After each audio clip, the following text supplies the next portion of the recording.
ఇగో రెడ్లు రెడ్లు రెడ్లు పో పట్టుకొని వాళ్ళే పట్టుకొని ఏం చెప్తావు షేపు 1952 నుంచి వీరిదే హవా. ఓరి బద్మాష్, 1952 ఏంద్రా, అంతకుముందు కూడా ఉన్నారు రెడ్లు, అంతకుముందు కూడా వారిదే హవా. నీకు ఒకటి మైండ్ బ్లాంక్ అయ్యే ఆడియో వినిపిస్తే ఇప్పుడు ఆగు, ఆగు. 1962 వరకు బ్రాహ్మణులు రెడ్ల మధ్య హోరాహోరీ, ఆ తర్వాత రెడ్లదే ఆధిపత్యం, జిల్లాలే గుత్తా, చాలా సెగ్మెంట్లను పర్మనెంట్గా రిజర్వ్ చేసుకున్న రెడ్లు.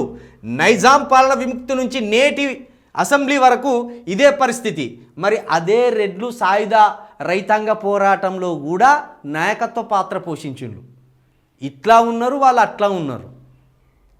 ఒక కులం మొత్తం చెడ్డది కాదు, ఎప్పుడు కూడా రెడ్డి అనే ఒక కులం మొత్తం చెడ్డది కాదు, మంచిది కాదు.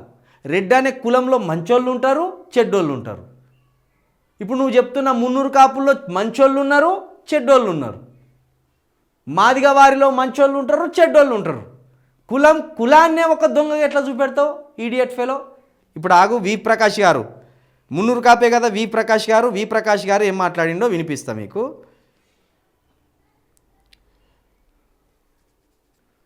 ఇప్పుడు ఈబీసీ అడ్వాంటేజ్ తీసుకున్నారు కదా, అది ఎక్కడ క్యాన్సిల్ అవుతుంది? ఇప్పుడు 9%లో గ్రామాలకు మీరు పోయి కొంతమంది గ్రూప్స్ రాసిన వాళ్ళను ఇట్లాంటి వాళ్ళను కొద్దిగా ఎంక్వైరీ చేస్తే, మేము బీసీ డి గ్రూప్లో ఉన్నాము, బి గ్రూప్లో ఉన్నాము, మాకు 150 మార్కులు వచ్చినా మాకు జాబ్ రాలేదు, 120 మార్కులు వచ్చినా ఒక రెడ్డికి జాబ్ వచ్చింది, ఒక బ్రాహ్మణ్కి జాబ్ వచ్చింది అని చెప్తున్నారు.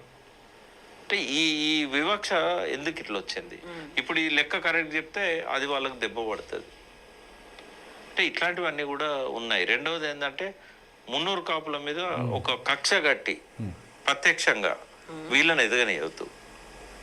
ఇదివరకు 1952లో 53లో పూర్వుల రామకృష్ణారావు గవర్నమెంట్ నుంచి మొదలుపెట్టి మొన్నటి దాకా కేసీఆర్ రెండవ పీరియడ్ వరకు 300 కాపు లేకుండా క్యాబినెట్ లేదు. చూడండి, చెప్పండి, ఎవరిదైనా తీసుకోండి మీరు మినిస్ట్రీ, 300 కాపు లేకుండా రాష్ట్ర క్యాబినెట్ లేదు. మొదటిసారి 300 కాపుల క్యాబినెట్ లో అవకాశం ఇవ్వలేదు రేవంత్ రెడ్డి. ఎందుకలా? కక్ష కట్టాడు. ఎందుకంటే మమ్మల్ని కొట్టగలిగేది 300 కాపులు అనేది అర్థమైంది. ఆయన ఏమనుకున్నాడు, కేసీఆర్ నేను ఆపగలుగుతా ఇంకా రాకుండా. మహేష్ కుమార్ కూడా అదే చెప్తున్నాడు కదా, అది వాళ్ళు ఆలోచిస్తున్నారు. బట్ ఇక మనకు థ్రెట్ ఎవరి నుంచి ఉంటుంది? బీసీలలో అందరినీ పోలరైజ్ చేయగలిగిన శక్తి 300 కాపులకే ఉంటుంది. ఎందుకంటే మొదటి నుంచి కూడా లీడర్షిప్ రోల్ 300 కాపులది. చూడండి, వ్యవసాయం కాపుల దగ్గర ఉండేది. కాపులు వ్యవసాయం చేస్తేనే సబ్బండ వర్గాలు ఆ కాపుల మీద ఆధారపడి జీవించేవారు. చూడండి, రెడ్డిలేమో మేము వ్యవసాయం చేసి ఊర్లకు మేము ధాన్యం పెడతామని రేవంత్ రెడ్డి అంటాడు. ఇక్కడ 300 కాపు అయినా వి ప్రకాష్ గారు ఏమంటారు, గ్రామాల్లో 300 కాపులు వ్యవసాయం చేసి బీసీలకు తిండి పెడతానని ఇక్కడ వి ప్రకాష్ గారు అంటారు. లీడర్షిప్ 300 కాపులకే ఉన్నది అని వి ప్రకాష్ గారు అంటారు. లేదు, లీడర్షిప్ రెడ్డిలకే ఉన్నదని రేవంత్ రెడ్డి గారు అంటారు. అన్ని సమస్త వృత్తులు కూడా వ్యవసాయంలో కాపులు ఉపయోగించుకునేవాళ్ళు కాపులు.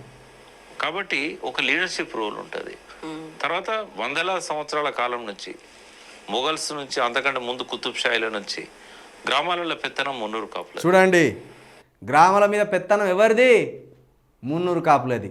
మరి పెత్తనం ఉన్నాక నువ్వెట్లా బ్యాక్వర్డ్ క్లాస్ అవుతావు? నీ కులపైన 300 కాపైనే మేధావి అనబడే వి ప్రకాష్ గారే ఒప్పుకుంటాను. మొఘల్ సామ్రాజ్యం నుండి కూడా 300 కాపులు అనేవారట గ్రామాల్లో పెత్తనం చెలాయిస్తున్నారట. మళ్ళీ నువ్వెట్లా రాసుకొచ్చినావు సొక్కం పోస లెక్క రెడ్లు రెడ్లు రెడ్లు? ఎవరిని నమ్మిద్దామని? ఏ బీసీలను నమ్మిద్దామని? వాళ్ళ దగ్గరనే ఈ దొరలు పనిచేసేవాళ్ళు, పటువారీగా, పోలీస్ పటేల్గా. చూడు, 300 కాపుల దగ్గరనే వీళ్ళు పనిచేసేదట, దొరలు వీళ్ళు వాళ్ళు. బట్ గ్రామ అధికారం మొత్తం కాపుల మీద కేంద్రీకరించి ఉండేది. ఎందుకంటే కాపులనే భూస్వాములు ఉండేవాళ్ళు. చూడండి, నేను ఎన్నోసార్లు చెప్తున్నా ప్రతిరోజు, 300 కాపులు అందరిని ఒక గాడున కట్టొద్దు. దాంట్లో పటేల్స్ ఉన్నారు, దాంట్లో భూస్వాములు ఉన్నారు. ఈ తెలంగాణ రాష్ట్రాన్ని అత్యధికంగా హింసించింది పటేల్సే. అందులో మున్నూరు కాపులు మొత్తం కాదు, మళ్ళా అందులో పటేల్ వర్గం ఉన్నది మున్నూరు కాపుల్లో. ఆ మున్నూరు కాపుల్లో ఉన్న పటేల్ వర్గము తెలంగాణలో హింసించింది తెలంగాణ ప్రజలను. ఇది మొదటి నుండి చెప్తున్నా నేను. ఆయన ఒప్పుకున్నాడు కదా వి ప్రకాష్ గారు.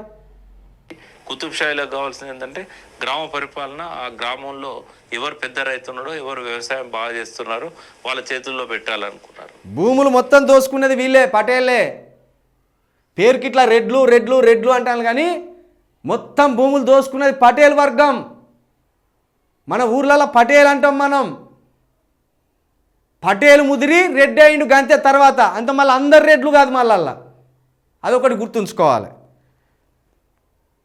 400-500 సంవత్సరాలుగా మా కుటుంబమే చూస్తే మేము 200 సంవత్సరాల నుంచి మా ఊరు మీద అసల్దార్ మాలి పటేల్, మేము ఒక ఊరు నుంచి రెడ్డిని పట్టుకొచ్చి పటవారిగా పెట్టాం, ఇంకొక నుంచి ఇంకొకరిని తీసుకొచ్చి పోలీస్ పటేల్గా పెట్టాం. ఆ ఊరు మీద సర్వ అధికారాలు మున్నూరు కాపు, మా ఫాదరు, మా grand father, great grand father, great great grand father, 5-6 తరాల నుంచి ఆ ఊరు పెత్తనం మాది. చూడు, 200 సంవత్సరాలు వి ప్రకాష్ గారి వాళ్ళ సంబంధించిన కుటుంబము గ్రామాన్ని శాసించిందట. ఎవరినే? బీసీ కేటగిరీ కింద ఉన్న పటేల్. బీసీ కేటగిరీ కింద ఉన్న పటేలు వాళ్ళకి ఎక్కడ నష్టం కలగలే. ఏ రాజకీయంగా పటేళ్ళు నష్టపోలేదు, ఆర్థికంగా పటేళ్ళు నష్టపోలేదు, ఏ రకంగా వాళ్ళకు వివక్ష లేదు. ఒక ముదిరాజు మీద ఉన్నట్టు వివక్ష ఒక పటేల్ మీద లేదు, ఒక గౌడు మీద ఉన్నట్టు రాజకీయ వివక్ష ఒక పటేల్ మీద లేదు, ఒక యాదవ్ బిడ్డ మీద ఉన్న రాజకీయ వివక్ష ఒక పటేల్ మీద లేదు, ఒక కమ్మరి కుమ్మరి పద్మశాలి వీళ్ళ మీద వివక్ష లేదు. వీళ్ళు పొలిటికల్లీ అన్టచబుల్స్ కాదు. మల్లిగాడు ఎంతసేపు బీసీలను రెచ్చగొట్టి వాడు నాయకుడు కావాలని చూసుకోవడానికి పొలిటికల్లీ బీసీలు అన్టచబుల్ అంటాను. అక్కడ ఒక ఇంకో ఆయన ఉంటాడు, మన సుదర్శన్ గౌడ్, చదువుకున్నాడు ఉస్మానియాలా. చదువుకున్న సన్యాసి లెక్క ప్రవర్తించకు సుదర్శన్ గౌడ్, చదువుకున్న సన్యాసిలాగా చేయకు. పటేళ్ళు పొలిటికల్లీ అన్టచబుల్స్ కాదు, వాళ్ళు రూలర్స్,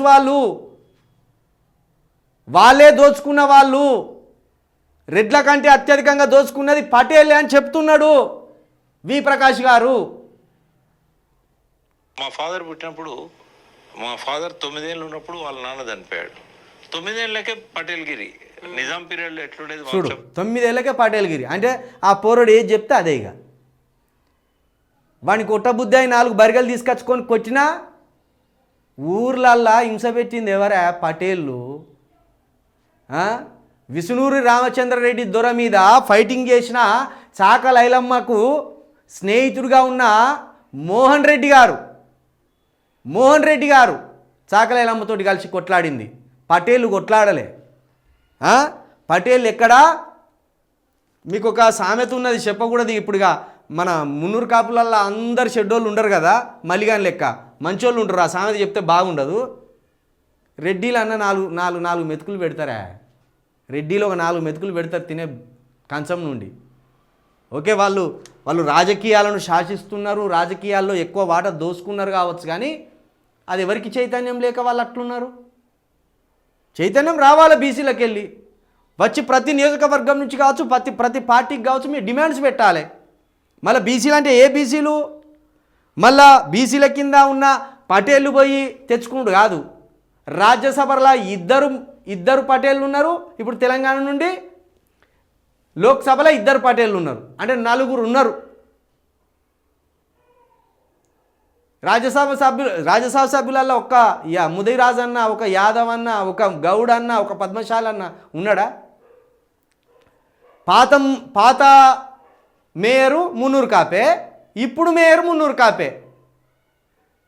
ఈయన అంటాడు ఎవరికి సంస్థిత మన ఇప్పుడు కేశవరావు బీఆర్ఎస్ ఉన్నప్పుడు లబ్ధి పొందింది కేసీఆర్ దగ్గర ఉండి, మళ్ళీ కాంగ్రెస్ రాగానే కాంగ్రెస్లో దుంకిండు. కాబట్టి వి ప్రకాష్ గారు చెప్పినట్టు ఇదంతా లంగా లుచ్చ ముచ్చట్లు. ఇవి లంగా లుచ్చ ముచ్చట్లు ఇవన్నీ. ఇది అర్థం చేసుకోవాలి.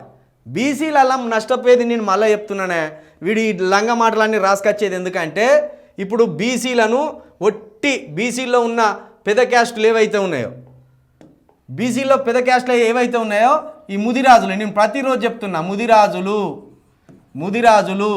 తర్వాత యాదవులు తర్వాత గౌడ్సు తర్వాత పద్మశాలీలు. ఇది ప్రతిరోజు నేను చెప్తూనే ఉంటా కూడా. ఎందుకంటే రాజకీయ చైతన్యం రావాల్సింది ఈ 4 కులాలకు. ఈ 4 కులాల తర్వాత ఈ 4 కులాల కింద ఉన్న వాటికి రావాలి. కానీ ఈ 4 కులాల వాటాను ఈ పటేళ్ళు దోచుకుంటున్నారు. ఈ పటేళ్ళు వీళ్ళు ఏం దోచుకోలేదు అన్నట్టు రెడ్డిలను చూపెడుతున్నారు. రెడ్డిలకు ఇన్ఫ్లుయెన్స్ ఉంది, డబ్బులు ఖర్చు పెడుతున్నారు, వాళ్ళు గెలుస్తున్నారు. మరి వాళ్ళని ఢీకొట్టే శక్తి ఈ 4 ప్రధాన కులాలు అందిపుచ్చుకోవాలా లేదా? వీళ్ళు కూడా ఇప్పుడు ముదిరాజులు కూడా కోటాను కోట్లు సంపాదించిన వాళ్ళు ఉన్నారు, యాదవులు కూడా కోటాను కోట్లు సంపాదించిన వాళ్ళు ఉన్నారు. యూసఫ్ కూడానైతే ఇటు సనత్ నగర్నైతే కొన్ని నియోజకవర్గాలను యాదవులు హైదరాబాద్లో శాసిస్తున్నారు. మరి రాజకీయంగా వెళ్ళాలి బయటికి, వెళ్ళి రెడ్డిలకు ఎందుకు ఇస్తానని టికెట్లు, రెడ్డిలకు కానీ టికెట్లు ఎందుకు ఇస్తాను, అవి మాకు రావాల్సిన టికెట్లని వీళ్ళు అడగాలి. గల్లాబట్టి టికెట్ ఇచ్చేంత స్థాయికి వీళ్ళు ఎదగాలి. ఏ పార్టీ కూడా గెలుపు గుర్రాలకే టికెట్ ఇస్తుంది, మందిని చూసి ఇవ్వదు. ఇగో ఇప్పుడు ముదిరాజులు ఇంతమంది ఉన్నారు కాబట్టి నీ టికెట్లు ఇవ్వాలా అంటే, ఇప్పుడు ముదిరాజులు ఇంతమంది ఉన్నారు కరెక్ట్, మరి గెలిచే వాళ్ళు ఎంతమంది ఉన్నారు అక్కడి చెల్లి? ఆ రాజకీయ చైతన్యం రావాలి కదా, ఆ పోరాటం చేయాలి కదా. ముదిరాజులు ఇప్పుడు 26 లక్షల మంది ఉన్నారంటారు. 26 లక్షల మందిలో ఈటల రాజేందర్ లాంటి వాళ్ళు ఎంతమంది ఉన్నారు చెప్పుర్రి? ఈటల రాజేందర్ గారి లాగా ఎదిగితే కదా మీకు ఇతర పార్టీలు టికెట్ ఇచ్చేది. ఈటల రాజేందర్ గారి లాగా పోరాటం చేసి బయటకు వస్తే కదా మీకు టికెట్లు ఇచ్చేది. ఈ యాదవుల నుండి కూడా ఒక తలసాని శ్రీనివాస యాదవ్ అన్న లాంటి వాళ్ళు కావచ్చు, ఆ స్థాయికి చేరుకుంటే కదా. కులమని చూసి టికెట్ ఎవడు ఇయ్యడు, ఎవడు గెలుతాడంటే గవన్నే పెడతారు. దాంట్లో రెడ్డిలు ఉన్నారు, కొన్నిసార్లు ఏం చేస్తారు, మన రెడ్డి అని ఇస్తారు కావచ్చు. ఇప్పుడు సునత లక్ష్మారెడ్డిని ఓడగొట్టింది ఎవరు? యాదవ్ బిడ్డ కదా. అక్కడ ఆయన యాదవ్ కదా ఆలేరులో. మరి సునీతారెడ్డి మీద గెలిచిండు కదా ఆయన. అట్లా గెలిచే స్థాయికి వస్తే టికెట్లు ఆటోమేటిక్గా ఇస్తారు. ఆయా నియోజకవర్గాల్లో బీసీలు లీడర్షిప్ను పెంపొందించుకోండి. ఇట్లా వీడు దొంగ వీడు ఎదగాలని ఇప్పుడు బీసీలను రెచ్చగొడతాండు. ఇది బాగా అర్థం చేసుకోవాలి మీరు. రెడ్లు కాదు ఇక్కడ, పటేళ్ళు. రెడ్ల పేరు మీద పటేళ్ళు రాజకీయం చేయడానికి వస్తాను, తస్మాత్ జాగ్రత్త. ఇంతకంటే మీకు విప్పి చెప్పాలంటే అర్థం కాదు. కాబట్టి ఇది అర్థం చేసుకోరు. వీడు చాలా పెద్ద లంగ గేమ్ అల్లబోతున్నాడు, అది అర్థం చేసుకోవాలి.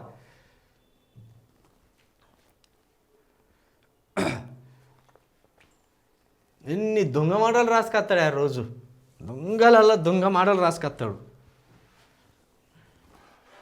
మొత్తం ఒక కులాన్ని మొత్తం దోషిగా చూపించే ప్రయత్నం చేస్తారు ఎవరన్నా. ఒక కులం మొత్తం దొంగలే ఉంటారా? ఇప్పుడు 300 కాపులు ఉన్నారు, 300 కాపులు మొత్తం దొంగలు ఉంటారా? 300 కాపులలో మంచోళ్ళు లేరా? ఇక ధర్మపురి అరవింద్ అన్న మంచోడే, ఏదో చిచ్చు పెడతాడు, మత చిచ్చు కావచ్చు కానీ మంచోడే, క్యారెక్టర్ పరంగా మంచోడట. మల్లిగాడు ఎంత షెడ్డోడు, పిల్లికి పిలిచి బిచ్చమేయడు వాడు. వాని పక్కన ఇంకోటి ఎదుగుతాడంటే ఓర్చుకోలేడు వాడు. ఎవడన్నా తెల్లంగి వేసుకుంటే ఓర్చుకోలేడు వాడు. ఇప్పుడు వి ప్రకాష్ గారు ఎంత గొప్పవారు, మొత్తం తెలంగాణ సమాజం గురించి అడుగున తెలుసు ఆయన. 300 కాపు. మళ్ళా విఠల్ ఉన్నాడు, విఠలన్న, ఆయన ఎంత మంచి సబ్జెక్ట్ ఉంటుంది విఠలన్నకు. విఠలన్న లాంటి మంచి 300 కాపులు ఉన్నారు, వి ప్రకాష్ లాంటి మంచి 300 కాపులు ఉన్నారు, అరవింద్ అన్న లాంటి మంచి 300 కాపులు ఉన్నారు, లేకపోతే బండి సంజయ్ లాంటి మంచి 300 కాపులు ఉన్నారు. అంటే వీళ్ళు గిట్లా పూట గడుపుకోరు, రెడ్ల పేరు చెప్పి ఇంకోళ్ళ పేరు చెప్పి పూట గడుపుకోకుండా వాళ్ళు మంచి రాజకీయం చేస్తాడు. మల్లిగాడు ఒక్కడే వాణి రాజకీయం కోసం కులాల మధ్య చిచ్చులు పెడతాడు. ఏ కులానికి ఆ కులం విడిపోయేలాగా చిచ్చు పెడతాడు. దీన్ని తెలంగాణ ప్రజలు అర్థం చేసుకోవాలని మరొకసారి నేను మీ అందరికీ విజ్ఞప్తి చేస్తున్నా.